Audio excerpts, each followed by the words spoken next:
जय हिंद सभी को। मेरी वॉइस क्लियर है सभी को? बताएं। जी sir, good evening sir. Good evening sir. Good जी इवनिंग। सर। ठीक है। तो जैसा कि आप सभी जानते हैं कि हम लोग इस शिक्षा संवाद समूह में जुड़े हैं, जिसके अंतर्गत हम लोग एनटीए, यूजीसी नेट, जेआरएफ या कहें तो एजुकेशन सब्जेक्ट से पूरे भारत में जितने भी सिलेबस आपके एजुकेशन टॉपिक से या एजुकेशन सब्जेक्ट से रिलेटेड है, उन सब की तैयारी हम लोग यहाँ पर करते हैं। जिसमें हम लोगों का जो टारगेट है, मेन टारगेट, वो एनटीए यूजीसी नेट के अकॉर्डिंग तैयारी करना है, प्रिपरेशन करना है। जिसमें हम लोग यूनिट 2 पढ़ रहे हैं। यूनिट 2 में हम लोग एजुकेशनल हिस्ट्री पढ़ रहे हैं। एजुकेशनल हिस्ट्री पढ़ रहे हैं। एजुकेशनल हिस्ट्री में हम लोगों ने, जो हमारा भारत जब आजाद हुआ, तो हमारे भारत के आजाद होने के बाद से जितनी भी टीचर एजुकेशन से रिलेटेड हम लोग जो भी टॉपिक यहाँ पढ़ रहे हैं, टीचर एजुकेशन से रिलेटेड पढ़ रहे हैं। लेकिन साथ ही साथ जो एनटीए यूजीसी का कॉमन पेपर होता है सभी के लिए, उसमें भी आपका ये पूरे के पूरे कमीशंस और पॉलिसीज और आपके कमेटी, ये सब की सब चीजें आती हैं। तो दोनों के पॉइंट ऑफ व्यू से हम लोग लेके चल रहे हैं। एक बार टीचर के पॉइंट ऑफ व्यू से पढ़ते हैं, फिर एक बार स्टूडेंट के पॉइंट ऑफ व्यू से पढ़ते हैं। दोनों को लेकर हम लोग यहाँ पर कंप्लीट कर रहे हैं। ठीक है। देखते हैं क्लास में कौन कौन लोग जुड़े हैं। नेहा जी, सविता जी, सैलवी, स्निग्धा, सभी का स्वागत है। और जो लोग लाइव नहीं ले रहे हैं उनके लिए समस्याएं आगे बनती रहेंगी फिर भी, लेकिन क्लास जो लोग लाइव लेंगे उनके लिए ज्यादा बेहतर होती है क्लासेस। ठीक है। रिकॉर्डेड की अपेक्षा लाइव क्लासेस ज्यादा इफेक्टिव होती है। ठीक है। तो चलिए, सबसे पहले हम लोग जो पढ़ रहे हैं, हम लोगों ने 1948 पढ़ लिया, 1952 पढ़ लिया है। ठीक, 1952 और 1964 पढ़ लिया। हम नाम लिखते हैं। सबसे पहले 1948 पढ़ते हैं हम लोग, 1948 के बाद 1952 पढ़ते हैं, फिर 1952 के बाद 1964 पढ़ते हैं हम लोग। ठीक, 64 जैसे 48 49 यहाँ पर जाएगा, ये 53 जाएगा, ये 66 जाएगा। फिर हम लोगों ने कौन पढ़ा है, 1968 पढ़ी है। ठीक है। 1968 1986 पढ़ा है, 1986 के बाद 1990 पढ़ा है, फिर 1992 पढ़ा है हम लोगों ने, 2 बार 92 पढ़ा है हम लोगों ने। ठीक, 1992 के बाद अब हम लोग पढ़े 1999। ठीक, 1999 पढ़ रहे हैं। तो चलिए, सबके 1 बाय 1 नाम बताते चले आएंगे, जिनसे जिनसे पूछा जाएगा वो बताते चले आएंगे हमको। क्लियर है? चलिए, सबसे पहले बताइए, हम लोगों को बताएंगे ये स्वतंत्र भारत है। स्वतंत्र भारत में पहली बार बात हो रही है, तो हम लोगों की क्लास में जो सबसे छोटे और जो सबसे नए हैं, जिनके लिए ये सब नया है, तो वो सबसे उनसे पहले हम लोग शुरुआत करेंगे। सबसे पहले हम लोग से को बताएंगे सैलवी। ठीक है। यहाँ पर बताएंगे 1948 49 का जो आया था आयोग, उसका नाम क्या था। चले,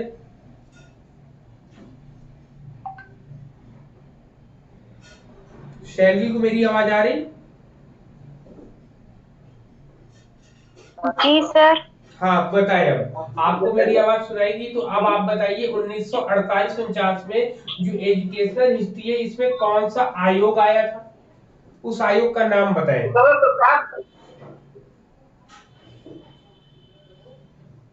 बोलिए। जी सर। हाँ, बताइए 1948 49 में जो कमीशन आया था उसका नाम बताएं।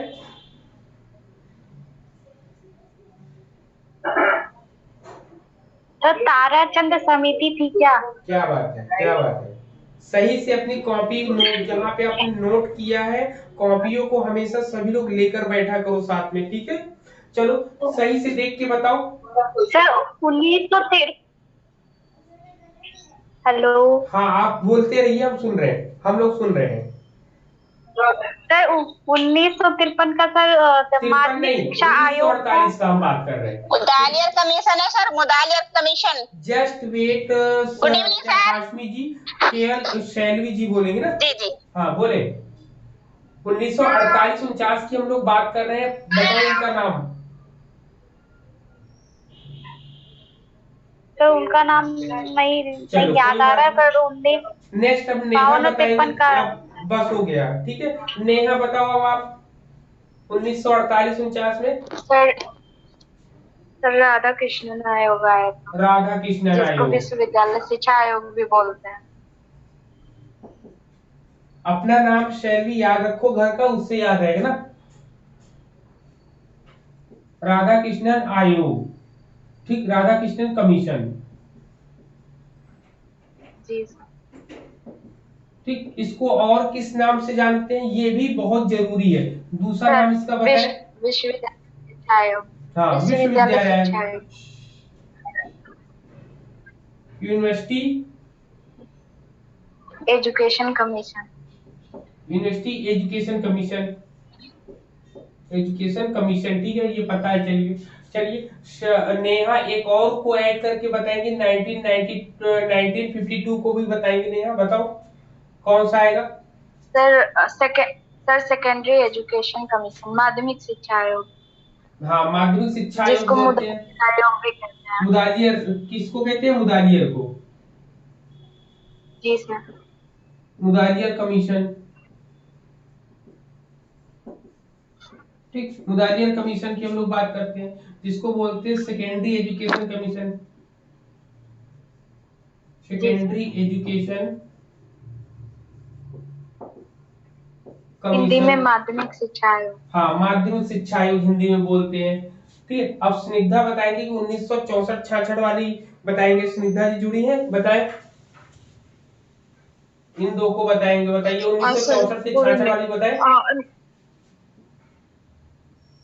कोठारी कमीशन। कोठारी कमीशन, और नाम बताइए।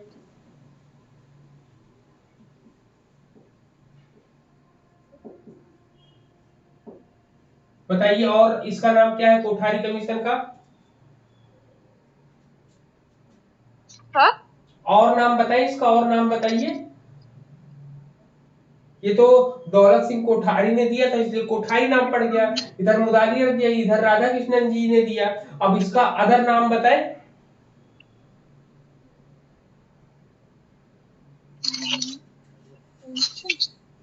दूसरा नाम पता है, याद और नहीं आ रहा। इसको हम लोग हाँ सर नेशनल पता है। क्या बोलते हैं, हाँ education and hello national education commission. Education commission बोलते हैं। हाँ, एजुकेशन कमीशन बोलते हैं, हाँ सर। ठीक है। एजुकेशन गीता भी इसको कहते हैं, या फिर इसको कहते हैं शिक्षा, इसी को नेशनल एजुकेशन कमीशन कहते हैं। पहला पॉइंट। दूसरे पॉइंट में कभी कभी हम लोग इसको एजुकेशन कमीशन भी कहते हैं, एजुकेशन कमीशन, ठीक। ये नाम से भी जानते हैं। इसको जो है क्या कहा जाता है, शिक्षा की गीता का, मतलब शिक्षा की अगर आयोगों के संदर्भ में लेते हैं तो इसको शिक्षा की गीता कहा गया है, एजुकेशन गीता, एजुकेशन गीता कहा गया है। तो एग्जाम में ऐसे पॉइंट आएंगे। अब बताइए 1968 वाली बताओ एकदम। 1968 में कौन से आई थी, 1968 में national NP national policy of education. National policy of education, first वाली इसको बोलते हैं, फर्स्ट आया था, फर्स्ट आया national education commission, national education commission की फर्स्ट वाली आई थी। अब इसके बाद हम लोग को बताएंगे कौन, अब इसके बाद हम लोगों को बताएंगी सविता जी। सविता जी आप बताओ, ये 1986 वाला। जी सर 1986 वाले को राष्ट्रीय शिक्षा नीति 1986 जो राजीव गांधी के national education Rajiv policy Gandhi जिसको के बोलते तत्कालीन हैं। प्रधानमंत्री के समय बना था। जी जी जी जी सर। जी, ठीक है। तो इसको यही बोलते हैं, राष्ट्रीय शिक्षा नीति बोलते हैं, ठीक है। National education national education policy. Education policy, ठीक। फिर इसके बाद 1990 में जो आया था उसको क्या बोलते हैं हम लोग। सर 1990 में जो आया था उसको मैं ही बताऊं। हाँ, आप ही बताएंगे, दो दो बता रहे ना, आप ही बताओ। जी सर। 1990 में जो आया था उसको हम प्रोग्राम ऑफ एक्शन भी कहते हैं। राम आचार्य राममूर्ति हाँ, कमीशन राम या मूर्ति सॉरी समिति, आचार्य राममूर्ति कमेटी। राम मूर्ति कमेटी, हम्म, ठीक। जिसको हम POA के नाम से भी जानते हाँ, हैं, program program of of action. Action. ठीक है, अब यहाँ पर हाशमी जी हमको बताएंगे यहाँ पे 1992 वाली दोनों के नाम बताए, यह दोनों हम लोगों ने बात करी थी, बताए हाशमी जी।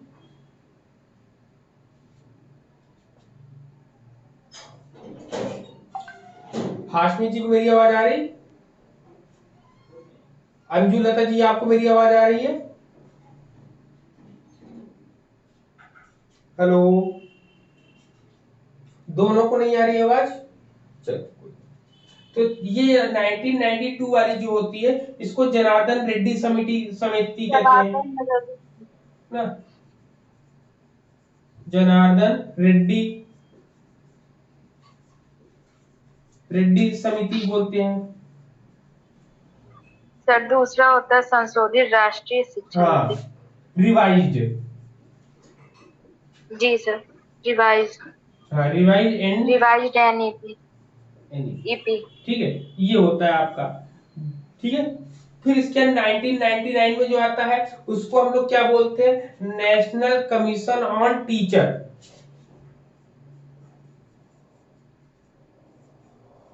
नेशनल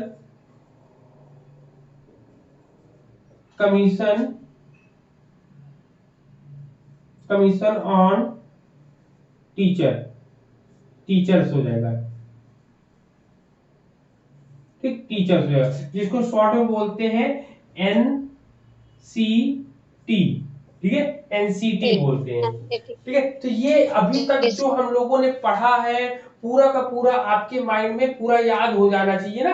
ऐसे जब आप अपनी कॉपी उठाओगे तो आपको याद होना चाहिए कि 1948 इन सब का नाम ही, क्योंकि आप चाहे PGT का एग्जाम दीजिए, चाहे आप कोई PhD एंट्रेंस एग्जाम दीजिए, तो वहां पर ऐसे क्वेश्चन ही आते हैं, केवल उनके नाम पूछते हैं और कुछ नहीं पूछते कि इनका नाम क्या है। तो ये छोटा एक पॉइंट था जिसमें हम सबको याद होना चाहिए। और जब कभी भी आपकी क्लास स्टार्ट होने से पहले आप अपनी कॉपी अपने पास रखा करो ना, जिससे किसी से कोई भी चीज पूछा जाए नहीं आता है तो आप देख लो। ठीक है, तो देखते देखते भी आदत पड़ जाएगी। जैसे पावलोव की थ्योरी नहीं है, एक बार देखा, 2 बार देखा, 3 बार देखा, अब उसको नहीं दिखाते फिर भी वो आकर वही चीजें अनुक्रिया करते नहीं करता है, रिस्पांस वही देता है। तो आप एक बार कॉपी देखोगे, 2 बार, फिर धीरे धीरे आपके हैबिट में वो चीजें जब रट जाएंगी तो आप कॉपी आपके पास नहीं आएगी, तब भी आप बताने के लिए तत्पर रहोगे, तैयार रहोगे ना। तो यहाँ पे पावलोव वाली थ्योरी भी हम लोग अप्लाई कर सकते हैं। क्लियर जी है? सर, आप हाँ, हम लोगों के पावला भी हैं। नहीं अप्लाई करना चाहिए। इन्होंने ह्यूमन से पहले कोई भी, अभी कोरोना की जो दवा बनी थी उसको भी देखिए, सबसे पहले ह्यूमन से पहले, मानव से पहले ये आपके जानवरों पर ज्यादा प्रयोग करी जाती है ना, तो वहीं पर इसीलिए तो उसको हम लोग टीचिंग में भी अप्लाई कर सकते हैं। और टीचिंग में अप्लाई करने के लिए ही साइकोलॉजी हम लोगों को पढ़ाई जाती है बीएड में। ठीक, अब चलिए बात सर हाँ बोले। सर बीएड से याद आया, कल नोटिफिकेशन आया कि 15 से फॉर्म भरा जाएगा, लेकिन 2 साल का ही आ रहा है उसमें। अब नोटिस, वही हमने कहा था ना कि नोटिस आ जाए कि नोटिस में जैसा जो लिखा होगा वैसा ही वो माना जाएगा ना, जैसा जो लिखा होगा वैसा ही सर माना उसमें जाएगा। हाँ बोलिए। रुहेलखंड यूनिवर्सिटी करा रही है, तो वो मतलब 2 साल का ही दी है अच्छा, कि 2 साल का होगा। तो अब तो सीधे सीधे 2 साल वाला ही करना पड़ेगा ना सर? अभी जो बीएड। यही बोला तो यही करना पड़ेगा। हाँ ठीक, हम लोग बात करें नेशनल कमीशन ऑन टीचर्स की बात, जिसमें हम लोगों ने इंटर्नशिप का नाम बदल कर इन्होंने और भी मतलब अभ्यास टीचिंग प्रैक्टिस का नाम इन्होंने चेंज किया था। टीचिंग प्रैक्टिस का नाम चेंज करके इंटर्नशिप रख दिया था इन्होंने। ठीक है, इंटर्नशिप रख दिया। जब इसमें और भी चीजें देखी तो ये कहते हैं specifying the objectives the minimum requirement of any training program is that it should enable the trainee to acquire the basic skill and competencies of a good teacher, such as to manage class with the students of various abilities. ठीक है, यहाँ पर ये क्या कह रहे हैं कि इनके जो उद्देश्य है, इन्होंने उद्देश्यों को निर्दिष्ट करना या किसी को बताने के लिए किसी भी प्रशिक्षण कार्यक्रम में न्यूनतम आवश्यकता बता दी है। उन्होंने क्या बताया, उन्होंने बताया है कि वह प्रशिक्षुओं को, जो सीख रहे हैं, प्रशिक्षुओं को सक्षम बनाने के लिए एक अच्छे शिक्षक की जो बुनियादी कौशल होती है, उन दक्षताओं को आगे बढ़ाने के लिए, विभिन्न क्षमताओं के विकास करने के लिए या बढ़ाने के लिए साथ साथ उनका कक्षा प्रबंधन भी करा। इन्होंने बोला कि विचारों को तार्किक रूप से कम्युनिकेट करने के लिए स्पष्टता के साथ साथ शिक्षण को प्रभावी बनाने के लिए उपलब्ध तकनीकों का उपयोग करना चाहिए। मतलब कि कह रहा है कि the communication ideas logically and with clarity to use the technology available to make teaching effective। मतलब शिक्षण को प्रभावी रूप से बनाने के लिए इन्होंने क्या बताया, शिक्षण को प्रभावी बनाने के लिए इन्होंने अनेक प्रकार की चीजें, जिसमें टेक्नोलॉजी को इन्होंने लाने के साथ में बोला है। फिर इसमें कहते हैं कि व्यवस्थित करने के लिए कक्षाओं के बाहर शिक्षाप्रद अनुभव। अब देखिए, इन्होंने क्लास तक सीमित नहीं करा, बल्कि क्लास के बाहर ले जाने को बच्चों को टूर क्यों कराया था?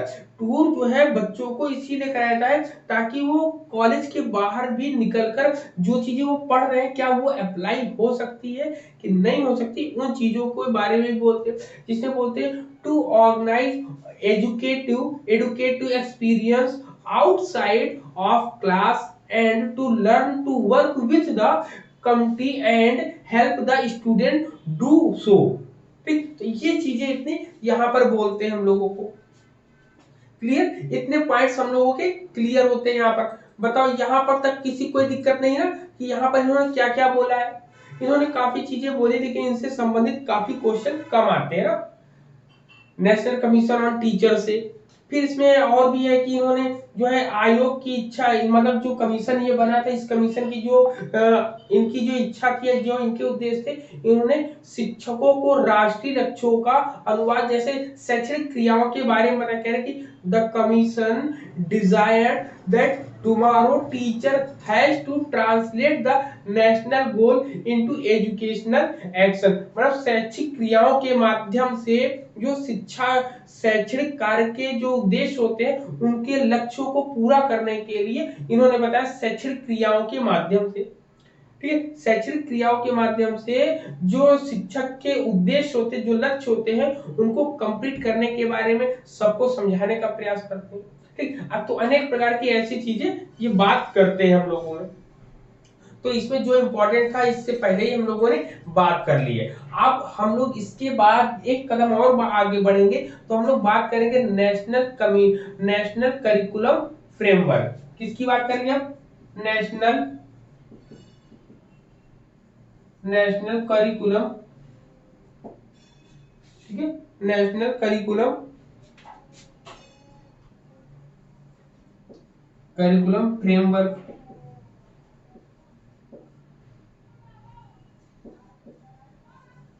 फ्रेमवर्क। ठीक है, नेशनल करिकुलम फ्रेमवर्क की बात हम लोग कर रहे हैं। ठीक है, जिसमें आप देखिए यहाँ पे टीचर एजुकेशन, आपका ये नेशनल कमीशन ऑन टीचर जो है, टीचर्स आया था, ये 1999 में आया था। लेकिन वहीं पर राष्ट्रीय पाठचर्या रूपरेखा जो है, ये कब आया था? ठीक है, तो राष्ट्रीय पाठचर्या रूपरेखा की अगर हम बात करेंगे, इसको हिंदी में लिख लेंगे राष्ट्रीय पाठ्यचर्या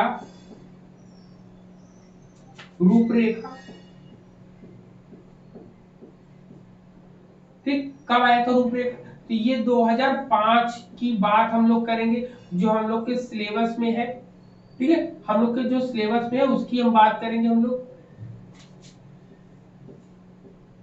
ठीक, अब हम लोग कहाँ पर पहुंच गए, अब हम लोग की गाड़ी यहाँ पर पहुंच गए। हम लोग 1948 से सफर कर रहे हैं। जब हमारा भारत आजाद हुआ तो उसकी ट्रेन में बैठे और वहां से जितने भी कमीशन बने हैं उस पर हम लोग कंटिन्यू वे में क्या कर रहे हैं, अपनी चीजों को समझ रहे हैं, रास्ते को देखते चले आ रहे हैं कि हमें हर रास्ते पर नई नई चीजें मिल रही। जब यहाँ पर राष्ट्रीय शिक्षा नीति में ढेर सारे बदलाव हुए, 12 उसमें खंड थे, 12 खंडों में संशोधन भी किया गया। फिर टीचरों के लिए बनाया गया नेशनल कमीशन ऑन टीचर। फिर इसके बाद नेशनल कमीशन ऑन टीचर बना तो दिया, अब करिकुलम पर भी कुछ काम किया जाए। तो करिकुलम पर काम करने के लिए एनसीईआरटी प्रिपरेशन की बात करते हैं। किसकी बात करते हैं? एनसीईआरटी, मतलब कि एनसीईआरटी ने ही जो है इसके बारे में बताया। अब एनसीईआरटी की भूमिका क्या है, बताओ एनसीईआरटी की भूमिका। चलो एनसीईआरटी की भूमिका बताएं जरा। एनसीईआरटी होता क्या पहले बताओ। National sir council of education research and training. हाँ बोले बोले। National council of education research and training. Hello sir हाँ बोलिए। जी सर, और जी सर, सेकेंडरी एजुकेशन तक की वो सर इसमें नहीं, बुक्स सबसे वगैरह पहले तो की क्वेश्चन एग्जाम पाठ्यक्रम में को यही ये आता है करता है। कि एनसीईआरटी का फुल फॉर्म क्या होगा। सबसे पहले तो यही बताओ क्या होगा मैंने इसका फुल बताया ना form. Sir, national council of education research and national training. Council for educational research and training. देखिए एन से होता है नेशनल, सी से मतलब होता है काउंसिल, नेशनल काउंसिल ऑफ, ठीक है, national council of educational research and training. Educational research, research and training, research and training की बात हम लोग करेंगे ना यहाँ पर। फिर इसमें अगर इसमें कोई कहता है कि हमको हिंदी में जानना है तो हिंदी में क्या लिखोगे, आपका हिंदी में क्या बोलते हैं, राष्ट्रीय, ठीक है, राष्ट्रीय शैक्षिक अनुसंधान, शैक्षिक अनुसंधान और राष्ट्रीय शैक्षिक अनुसंधान, राष्ट्रीय शैक्षिक अनुसंधान और प्रशिक्षण, प्रतिष्ठा। प्रशिक्षण संस्थान है कि परिषद है, परिषद। परिषद है, ठीक है, ये है आपका। तो ये आपका हिंदी और इंग्लिश में आ गया। फिर इसकी बात होती है कि इसकी स्थापना कब होती है, तो इसकी स्थापना वर्ष बताओ जरा एनसीईआरटी की। 1950 सर हाँ बताए, एग्जैक्ट बताओ एनसीईआरटी की स्थापना कब होती है। सर 1958 है क्या? नहीं, कहाँ 1968 है, 1960, 1960 तो है, 60 के आगे बताओ क्या होगा। सर एग्जैक्टली और याद कोई नहीं आ बताओ, रहा है। सभी लोग प्रयास करो कि क्या होगा इसमें। जब सर एनसीईआरटी याद की था बात कर लेकिन रहे थे, अचानक से एनसीईआरटी याद नहीं आ रहा। 1961 की बात हम लोग करेंगे ना। सर हाँ बताए 1961। क्या। 1961। हाँ 1960, 1961 1961। 1961, ठीक है, ये चीजें ध्यान रखेंगे क्योंकि ये एग्जाम में आता भी है आपके फर्स्ट पेपर में ना। तो अब देखते हैं अब इसकी भूमिका, एनसीईआरटी करता क्या है। हम लोग जब कभी भी कोई भी तैयारी करनी होती है अरे स्कूली एजुकेशन, हाँ सर कि स्कूली क्लास एजुकेशन की 12 तक मतलब की, क्लास 12 तक की 6 से 12 तक की किताबें बनाने का या इनका पूरा का पूरा सिलेबस को बताना, समझाना, करना कैसे, सब का सब इनका काम है, जिसको मतलब राष्ट्रीय शैक्षिक अनुसंधान और प्रशिक्षण परिषद, जिसके अंतर्गत अनेक प्रकार के आपके सिलेबस करिकुलम चीजें चलती रहती हैं। और आप देखते हैं कि अब तो मांग ये हो रही है कि एनसीईआरटी यदि सबसे सर्वोपरि है तो पूरे भारत में एक जैसा सिलेबस इनके अनुसार चलाया जाए, ना कि भाई आपको चाहे सीबीएसई बोर्ड हो, चाहे यूपी बोर्ड हो, किसी भी प्रकार का बोर्ड हो, किसी भी राज्य का बोर्ड हो, किसी भी शहर का बोर्ड हो, सब में एनसीईआरटी का ही सिलेबस चलाना चाहिए। इससे एक फायदा सभी बच्चों को होगा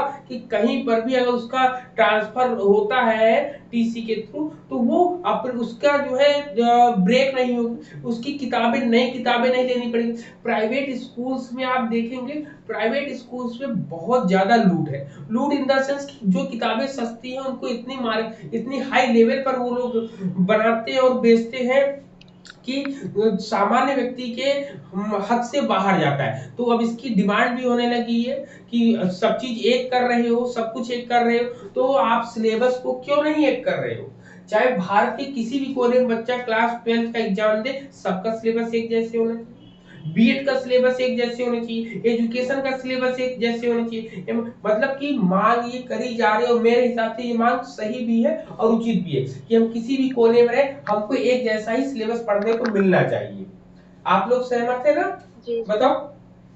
जी सर, जी सर। बिल्कुल। सर ये पूछना था कि इसमें प्राइमरी से ही एनसीईआरटी आ जाता है कि 6 से आता है बुक? 6 से 12 तक ना? हाँ, क्लास 6 से 12 तक की। और ये किताबें आपको अगर हम लोग को किसी भी प्रकार की तैयारी करनी है, अगर कोई भी बड़ी तैयारी करना, लोक सेवा आयोग की करना, सिविल्स की तैयारी करना चाहता है, तो वो स्टूडेंट जितने भी होते हैं सबसे पहले 6 to 12 की किताबों को अच्छे से स्टडी करते हैं। जी सर। ठीक, स्टडी जी करने सर। के बाद फिर वो आगे बढ़ते हैं। जब वो आगे बढ़ते हैं तब उनकी चीजें डाउट्स क्लियर होते हैं। तो अब इतनी चीजें हम लोग समझ गए। अब आते हैं बात की अब इस नेशनल करिकुलम फ्रेमवर्क में इसकी क्या भूमिका है। तो ये कहता है एनसीईआरटी ने 2005 में राष्ट्रीय पाठ्यचर्या रूपरेखा तैयार किया। मतलब किसने तैयार किया? एनसीईआरटी ने एनसीएफ तैयार किया। ठीक, कब? 2005 में तैयार किया है। ठीक, कहते हैं NCERT prepared national curriculum framework in 2005। तो किसने बनाया? इन्होंने प्रिपेयर किया है। फिर ये कहते कि NCF 2005 seeks to provide a board framework within which teachers and school can choose and plan experiences that they think children should have। मतलब एनसीएफ 2005 में जो एक व्यापक रूपरेखा प्रदान करना चाहते थे ये, जिसके अंतर्गत शिक्षक और स्कूल के अनुभवों को चुना जा सके और योजना बनाई जा सके कि उन्हें कैसा लगता है कि बच्चों के पास क्या क्या चीजें होनी चाहिए, क्या किन किन अनुभवों को। तो कुल मिला के इसमें क्या क्या जोड़ा गया? इसमें टीचर जोड़ेंगे। ठीक है, इसमें क्या क्या जोड़ा गया? सबसे पहले देखते हैं इसमें क्या टीचर्स के साथ साथ क्या जोड़ा गया? स्कूल। ठीक है, स्कूल जोड़ा गया। स्कूल को जो स्कूल की बच्चा कौन सा स्कूल चूज करता है। फिर प्लान एक्सपीरियंस, पहले से प्लान रहेगा एक्सपीरियंसेस से।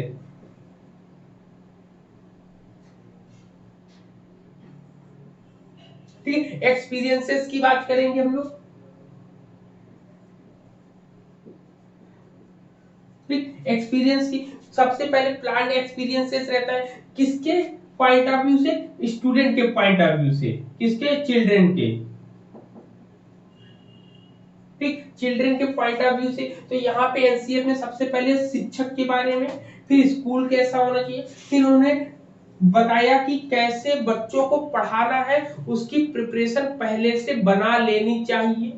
फिर इसमें क्या कहते हैं? फिर नेक्स्ट कहते हैं कि जो राष्ट्रीय पाठ्यचर्या रूपरेखा है, the national curriculum framework is one of 4 national curriculum framework published in, मतलब कह रहा है कि राष्ट्रीय पाठ्यचर्या रूपरेखा जो है 2005 से पहले, मतलब 2005 को अगर जोड़े तो एनसीईआरटी ने इसको 5 बार टोटल कंप्लीटली अभी तक प्रकाशित किया है। ठीक है, कौन कौन सा है? सबसे पहले 1975 में 1975 का पहला, फिर दूसरा आपका 1988 आया था।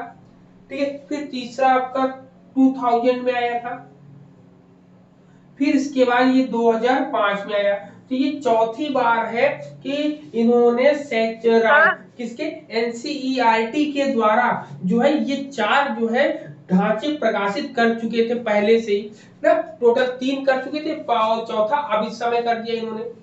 तो यहाँ तक बताओ क्लियर है कि अगर आपसे पूछा जाए कि टोटल 2005 से पहले या 2005 तक कितने एनसीईआरटी ने एनसीएफ बनाए थे, ये सब एनसीएफ है। हाँ, अब बोले आप। सर ये जो चिल्ड्रन आपने लिखा है ये प्लान एक्सपीरियंस में है कि मतलब चिल्ड्रन के पॉइंट ऑफ व्यू से? हाँ, चिल्ड्रन के प्लान कि चिल्ड्रन को कैसे किन किन अनुभवों से उनको पढ़ाना है। और इसमें क्या होता है कि इसमें टीचर के अनुभव को भी देते हैं, स्कूल को भी देते हैं, और इसके बीच जो स्टूडेंट है जी उसको किस तरीके से एटमॉस्फेयर में ढालना है वो लेकर आते हैं। हाँ बोले। सर ये जो एस्टेब्लिशमेंट के बाद आपने क्या क्या बताई है 1975? इन्होंने क्या बोला है कि 4 नहीं टाइम्स, पाया सर। मतलब कि इन्होंने बोला है कि जो एनसीईआरटी है उन्होंने नेशनल करिकुलम फ्रेमवर्क को जो पब्लिश किया है वो 4 टाइम किया है इसको मिलाकर। ठीक है, एनसीईआरटी के थ्रू। तो इन्होंने पहला बताया 75, सेकंड 1988 में, थर्ड में आपका 2000 में बताया, फिर तीसरा आपका क्या बताया 2005 में बताया है। ठीक है, ये आपके सिलेबस को, करिकुलम को बनाने का कार्य करते हैं। क्लियर है? जी सर। ठीक, अब इसमें क्या कहते हैं? अब इसमें कहते हैं कि the national curriculum frame 2005 teacher education radical step are required to reserve the recent trend towards the deletion of professional norms as recommended by the Chattopadhyay commission. अब चट्टोपाध्याय कमीशन जो आई थी, ठीक है, चट्टोपाध्याय कमीशन ना, ठीक, चट्टोपाध्याय कब आया था? चट्टोपाध्याय कमीशन कब आया था बताओ? अभी हमने बताया 1983 टू 1985। ये याद रखिए कि जो चट्टोपाध्याय कमीशन थी उन्होंने उनकी कमजोरियों को पकड़कर उनमें जो चट्टोपाध्याय द्वारा अनुशासित पेशेवर मानदंड थे उन मानदंडों को इन्होंने यहाँ देखा और उन्होंने इसके बदलाव के बारे में बताया यहाँ पर। ठीक है, चट्टोपाध्याय कमीशन को लेकर इन्होंने बताया, उसमें बहुत सी चीजों को जोड़ के उनमें से घटाकर बताई इसमें। फिर इसमें कहते हैं कि इसमें जो है इन्होंने क्या जोड़ा? सर क्या सर क्या बोला आपने?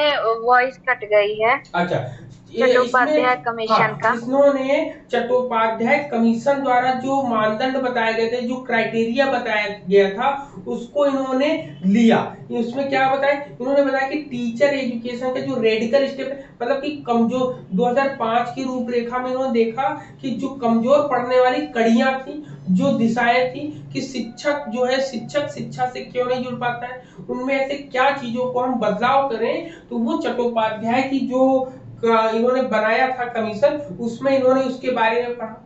फिर इसके बारे में उनको पूरा पूरा पढ़ने को मिला। मतलब कि कह सकते हैं कि जब 2000 के बाद 2005 में बना तो 1983 वाले चट्टोपाध्याय कमीशन की समीक्षा करने के बाद ही इन्होंने अपना ये बनाया था आपका। ठीक है, अपना ये बनाया। अब इसके बाद क्या कहते हैं इसमें कहते हैं कि इसमें क्या क्या चीजें इन्होंने जोड़ी। इन्होंने सबसे पहला जोड़ा कि पीस एजुकेशन। क्या जोड़ा? कह रहे कि peace education as an area of study is recommended for inclusion in the curriculum for teacher education. मतलब शांति शिक्षा को, किसको? Peace education. ये पॉइंट नोट करिएगा, पीस एजुकेशन। ये मैचिंग करने को आया है कोडिंग में ना, एग्जाम में आता है कि पीस एजुकेशन को स्टडी के क्षेत्र में, अध्ययन के क्षेत्र के रूप में एक पाठ्यक्रम के रूप में शामिल करने की सिफारिश करी। आप देख रहे होंगे कि आपने यहाँ पर, आप छोटी कक्षाओं में भी पढ़ते हैं और जब आप बीएड करते हैं तो बीएड में भी आपको peace education, peace and value education पढ़ने को मिलता है कि नहीं मिलता है? बताओ। जो लोग बीएड कर रहे जी सर, है वैल्यू, कर रहे हैं उनके लिए है वैल्यू 4th में है, बट ऑप्शनल पेपर है sir.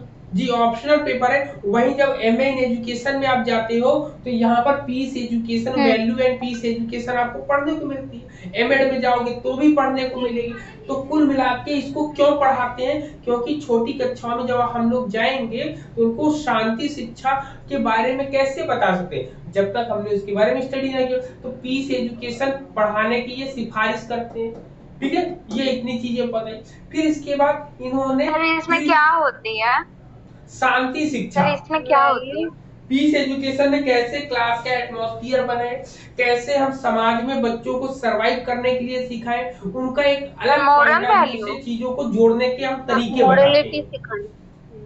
related moral value and unity, हाँ, मोरल एंड यूनिटी।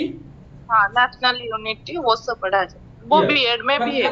मतलब कि पीस एजुकेशन क्या होता है कि जहां पर आप कभी क्लास में स्टडी, मान लीजिए कि आप बच्चों को पढ़ा रहे हैं, क्लास में पढ़ाते हुए बहुत से बच्चे शोर कर रहे हैं, तो उनको किस तरीके से आप शांत कर सकते हो। ठीक है, उनको कैसी चीजों, आप उनको डांट, क्योंकि हमारे संविधान में किसी भी बालक को मारने का अधिकार नहीं है, तो हम उनको किस तरीके से ट्रीट। तो यहाँ पे सबसे पहले, आपने एग्जाम अगर आपको अभी जब क्वेश्चन पेपर सॉल्व कराएंगे तो क्वेश्चन पेपर में आपको ये हमेशा कोडिंग में बनाने को आता है कि पीस एजुकेशन या शांति शिक्षा की बात, या कभी ये जो है एनसीएफ करता है कि नहीं करता है? तो नो डाउट इसमें ये करता है। अब नेक्स्ट हम लोग पढ़ रहे हैं pre service training program. Next इसमें पढ़ेंगे, इसी में प्री सर्विस ट्रेनिंग प्रोग्राम के लिए क्या बोलते हैं? इन्होंने बोला शिक्षक शिक्षा के लिए, इन्होंने बोला कि सेवा पूर्व प्रशिक्षण कार्यक्रमों को अधिक व्यापक और लंबा बनाने की इन्होंने क्या करी? सिफारिश करी कि इनको और लंबा बनाया जाए। कि प्रशिक्षण कार्यक्रमों को, जब हम प्रशिक्षण कार्यक्रमों को अधिक समय तक लंबा बनाएंगे तो वहां पर जो छात्र अध्यापक होते हैं, हाँ और सर आप ये सब 2005 के अंदर आप बोल रहे हैं ना? हाँ। सो ये जो चट्टोपाध्याय कमीशन है, इसका क्या रोल है? किसका? चट्टोपाध्याय का? हाँ, चट्टोपाध्याय कमीशन, इसका क्या रोल है? हाँ, इनका रोल ये है कि चट्टोपाध्याय जो कमीशन बनी थी, इसके इन्होंने जो भी क्राइटेरिया दिया था इन्होंने, ठीक है, जो इनके मतलब कुल मिला के ये कह सकते हैं कि चट्टोपाध्याय कमीशन की इन्होंने समीक्षा करी और इनके कुछ पॉइंट लिए। इनकी समीक्षा करने के बाद इन्होंने पाया कि यहाँ पर जो भी कंडीशन है टीचर एजुकेशन की वो काफी खराब है। तो उसके आधार पर इन्होंने काफी चीजों को निकालकर सामने लाया। कह सकते हैं कि जब 2005 अगर आपसे पूछा जाएगा क्वेश्चन कैसे आएगा ये जान लो। क्वेश्चन आएगा कि चट्टोपाध्याय कमीशन जो है किससे संबंधित है। आपसे ये 4 ऑप्शन आपको देंगे, 1975, 1988, 2002, सॉरी 2000 आपका दिया, फिर 2005 दिया। तो यहाँ पर चट्टोपाध्याय कमीशन जो है इससे कोरिलेट करती है आपकी। क्लियर? क्यों? क्योंकि इन्होंने इस कमीशन की समीक्षा करी, एनालिसिस किया, उसी के आधार पे अपनी कुछ बातों को उसमें जोड़कर अब आगे लाने का प्रयास कर रहे हैं। क्लियर है? सर यहाँ पे पॉइंट ये बनता है कि जैसे 1983 और 85 का, उसके बाद बना 88, तो उसमें संशोधन किया जाएगा ना। आखिर जब कोई बना रहता है तो उस पे समीक्षा करके संशोधन किया जाता है ना। हाँ, उसमें किया जरूर जाता है, लेकिन इन्होंने जब कमीशन कर ये जो जब समीक्षा करके नया जो करिकुलम बना रहे थे, तो नए करिकुलम का बेस इन्होंने किससे लिया? चट्टोपाध्याय से लिया था। मैं चट्टोपाध्याय की जो इनका कमीशन था, इस कमीशन को लेकर इन्होंने आगे की बातों को बढ़ाया। ठीक है, मे बी सब एक दूसरे से कोरिलेट है, इसमें नहीं सब एक दूसरे से कोरिलेट तो तो है, सर लेकिन मेन इन्होंने अलग से इस कमीशन की भूमिका को अलग से बताया। ठीक, उसी के आधार को लेके कई चीजों को जोड़ा, कई चीजों को हटाया इन्होंने। तो मेन इसको 2005 से जोड़ा जाएगा कि चट्टोपाध्याय का समीक्षा करके इन्होंने संशोधन किया। हाँ, कुछ पॉइंट्स उनके लिए। Basically teacher education. हाँ, ठीक है। अब पहला पॉइंट तो पहले में पीस एजुकेशन लोग पढ़ लिया। सेकंड में पढ़ रहे हैं कि सेवा पूर्व मतलब प्री सर्विस ट्रेनिंग प्रोग्राम। क्या? Pre service training program. ठीक, प्री सर्विस ट्रेनिंग प्रोग्राम के लिए उन्होंने क्या बोला है? ठीक है, तो प्री सर्विस ट्रेनिंग प्रोग्राम के लिए इन्होंने क्या बोला है? इन्होंने बोला है कि pre service training programs need to be more comprehensive and lengthy incorporating sufficient opportunities for observation of children and integration of pedagogical theory with practice thought school internship की बात करें, मतलब कि इन्होंने क्या बोला है कि सेवा प्री सर्विस ट्रेनिंग प्रोग्राम जो होता है उसका समय क्यों बढ़ाए। उन्होंने कहा कि यहाँ पर जो हम समय उसका बढ़ा देंगे तो यहाँ वहां पर जो है टीचर जब क्लास में जो आपका इंटीग्रेशन में जाता है, पढ़ाने के लिए जाता है, टीचिंग जब उसकी प्रैक्टिस होती है तो उसमें वो बच्चों के साथ क्या होगा और बच्चों को ऑब्जर्व करेगा, चिल्ड्रन को ऑब्जर्व करेगा। तो ये प्री सर्विस ट्रेनिंग प्रोग्राम में क्या डाला है कि लंबा करने की या तो इसको लेंदी करने की बात बताइए। ठीक, लेंदी मतलब लंबा या लंबा करने की बात बताइए। इनके जो ड्यूरेशन होता है उसके समय को बढ़ाने की बात बोली, जिसके अंतर्गत अब क्यों बढ़ाने की बात बोली है तो आप रीजन लिख सकते हो कि बच्चों के साथ बच्चों का वो अवलोकन कर सके और शैक्षणिक सिद्धांतों को सीख इंटर्नशिप को बढ़ा। हाँ, पहले इंटर्नशिप 1 महीने का होता था, जो 1 ईयर वाला था 40 दिन का रहता था, और अभी जो 2 ईयर वाला है वो पूरे टोटल 5 महीने का हो गया। 1 महीना ऑब्जर्वेशन करते हैं और 4 महीना टीचिंग करते हैं। हाँ, बच्चों का अवलोकन दो करें, महीना पहला मिडिल पॉइंट। में, 2 अब महीना क्या हाई। पढ़ाया? सबसे पहले स्टूडेंट चिल्ड्रन को ऑब्जर्व करें, तो observation of children and integration of pedagogical theory. अब एकीकृत मतलब इंटीग्रेशन मतलब एकीकरण के लिए इन्होंने शैक्षणिक सिद्धांत कि इन्होंने क्या बोला, पेडागोजिकल थ्योरीज को ये सीखे, उसको क्लास में अप्लाई करेंगे। ठीक, पेडागोजिकल थ्योरीज कैसे अप्लाई करेंगे? जो साइकोलॉजिकल थ्योरीज आपको पढ़ाई गई होंगी उस थ्योरी को आपको अप्लाई करना है, जो आपने स्किनर, पावलोव, थॉर्नडाइक, ठीक है, फिर सिगमंड फ्रायड, युंग, ये सब जितने भी थ्योरीज आप पढ़ते हैं उसको क्लासेस में कैसे अप्लाई करना है। कॉलबर्ग का है आपका, जीन पियाजे का है आपका, ठीक है, बंडूरा का है, तो इन सब की थ्योरीज को कैसे इंप्लीमेंट किया जाए क्लासरूम में, इसके लिए इन्होंने जोर दिया है और इसीलिए प्री सर्विस ट्रेनिंग प्रोग्राम को बढ़ाने की बात बोला है इन्होंने। क्लियर? सर हिंदी में इसका पूर्व सेवा प्रशिक्षण कार्यक्रम होगा ना? हाँ, सेवा पूर्व, पूर्व सेवा या सेवा पूर्व जो भी बोले, सेवा पूर्व बोलते हैं ना, कंप्लीट सेवा पूर्व होता है। सेवा पूर्व, हाँ जी। ठीक, ये पॉइंट्स क्लियर। बीएड वाले को ही बोलना सर, बीएड और डीएड वाले को। हाँ, अब इसमें और क्या बोलते हैं, इसमें इन्होंने बोला है कि इन्होंने बोला है कि एजुकेशन एंड योगा मतलब शिक्षा और योग को प्राथमिक और माध्यमिक में उपयुक्त रूप से एकीकृत किया जाना चाहिए।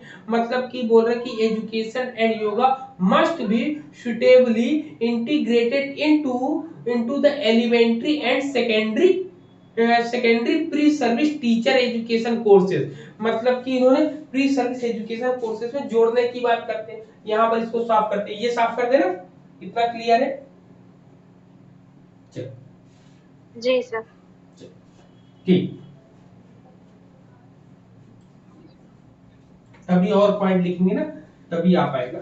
चलो अब यहाँ पर सबसे पहले इन्होंने बोला है क्या, पहला पॉइंट इन्होंने बोला है कि शिक्षा एंड योगा, मतलब कि एजुकेशन और योगा को एक साथ लाने के लिए किया है। ठीक है, किसके लिए, याद रखिए, एजुकेशन एंड योगा। ठीक है, ये किस क्लास के लिए बोला है इन्होंने, एलिमेंट्री एंड सेकेंडरी, किसको, प्री सर्विस के लिए, प्री सर्विस, ठीक है, प्री सर्विस टीचर, ठीक, क्या बोल रहे हैं, pre service teacher education course,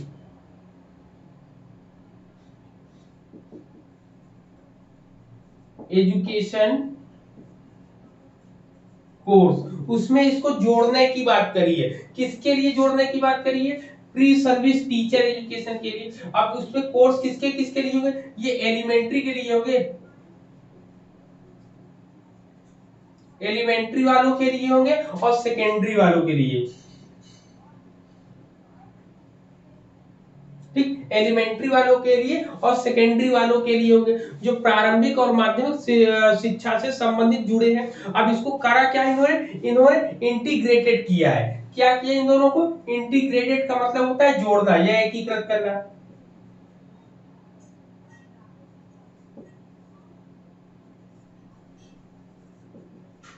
ठीक है, समझ में आ रही पूरी कहानी सबको, कि इन्होंने एजुकेशन एंड योगा को एक सिलेबस में जोड़ने की बात करी है, कोर्स में जोड़ने की बात करी। कौन से कोर्स में, pre service teacher education course में जोड़ने की बात करी है। जोड़ने के साथ साथ ये किसके लिए महत्वपूर्ण होंगे, ये कह रहे प्री सर्विस में जो लोग एलिमेंट्री में पढ़ाने के लिए और सेकेंडरी में पढ़ाने के लिए जो तैयार हो रहे हैं, उनके सिलेबस में इसको जोड़ा जाए। क्लियर है पॉइंट, बताओ सबको। जी सर। ठीक, अब कहते हैं कि जो पीस एजुकेशन, अब सिलेबस की बात करें तो इन्होंने कहा कि पीस एजुकेशन को इन्होंने वैकल्पिक बताया है, ऑप्शनल। पीस एजुकेशन को कोर्स में क्या बताया, ये कहते हैं teacher education program should consider introducing peace education as an optional subject of study. तो ये ऑप्शनल सब्जेक्ट हो जाएगा, ठीक, ऑप्शनल सब्जेक्ट हो जाएगा। अब यहीं से क्वेश्चन बन जाएंगे कि 2005 में पीस एजुकेशन को किसके अंतर्गत रखा जाता है। कॉमन मतलब देंगे, कॉमन सब्जेक्ट दिया जाएगा या ऑप्शनल सब्जेक्ट दिया जाएगा या इंडिविजुअल सब्जेक्ट दिया जाएगा। तो आपको याद रखना है क्या, वैकल्पिक, ऑप्शनल। ऑप्शनल हमेशा लगाएंगे इसको, ठीक है, ऑप्शनल सब्जेक्ट के रूप में इसको रखा गया, जैसा कि हम लोगों को अभी सविता जी ने हम लोगों को बताया था। क्लियर, इतने पॉइंट यहाँ पर बताओ सभी को। जी सर। ठीक, कुल मिला के अगर हम एनसीएफ 2005 की बात करें, मल्टी डिसिप्लिनरी अप्रोचेस इन्होंने यूज किया। अगर हम इसका एक छोटा सा ग्राफ बनाते हैं, इसको छोटा सा ग्राफ ऐसे बना लेते हैं, यहाँ पर लाइन खींच के यहाँ पर डालते हैं एनसीएफ, सबको दिख रहा है ना, बताओ सबको दिख रहा है। जी जी जी एनसीएफ 2005 की बात करेंगे, कुल मिला के मल्टी डिसिप्लिनरी की बात करता है।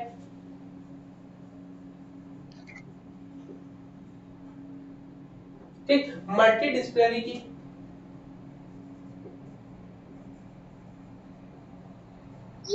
मल्टी डिसिप्लिनरी अप्रोचेस की बात करता है।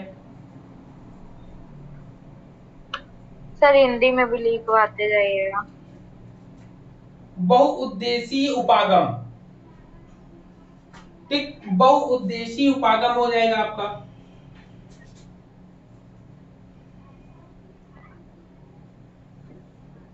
बहुउद्देशीय उपागम, ठीक है, ये हो जाएगा। फिर सेकंड आपका पीस एजुकेशन बोला है, पीस एजुकेशन बोला है, और पीस एजुकेशन को ऑप्शनल लिख लो, ठीक है। फिर और पॉइंट आपके आपके सामने क्या है, फ्री सर्विस ट्रेनिंग प्रोग्राम बोला है, जिसमें प्रैक्टिस बोली है, हेल्थ एजुकेशन बोला है, योगा बोला है, ठीक है। इन्होंने रोल ऑफ टीचर के बारे में बोला है। रोल ऑफ टीचर क्या होगा, रोल ऑफ टीचर, ठीक। तो रोल ऑफ टीचर में आप क्या बताओगे, फैसिलिटेटर के रूप में, किसके,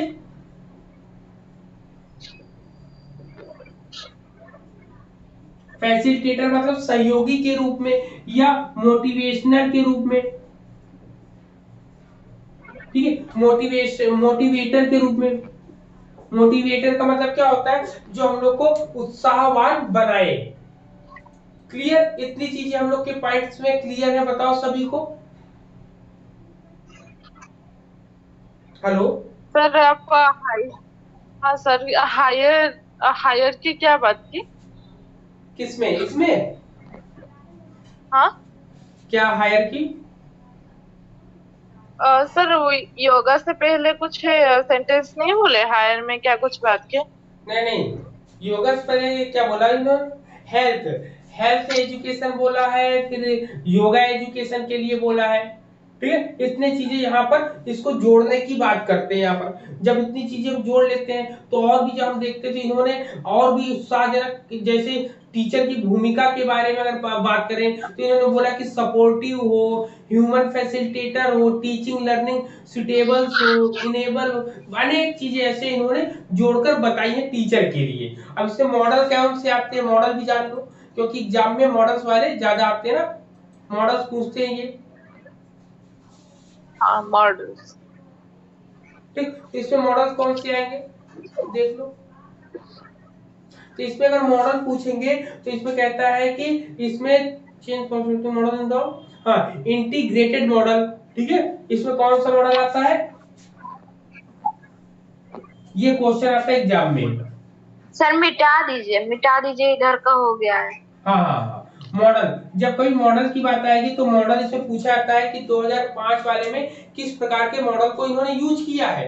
तो आप बताएंगे यहाँ पे इंटीग्रेटेड मॉडल, कौन सा, कह रहे कि परिवर्तन परिप्रेक्ष्य के संदर्भ में एकीकृत मॉडल को आगे बढ़ाना अनिवार्य है शिक्षकों के व्यावसायीकरण को मजबूत करने के लिए। मतलब कि इन्होंने इंटीग्रेटेड मॉडल, इंटीग्रेटेड मॉडल, ठीक है, जिसको बोलते हैं एकीकृत, एकीकृत प्रतिमान, ठीक है, एकीकृत प्रतिमान बोलते हैं हम लोग।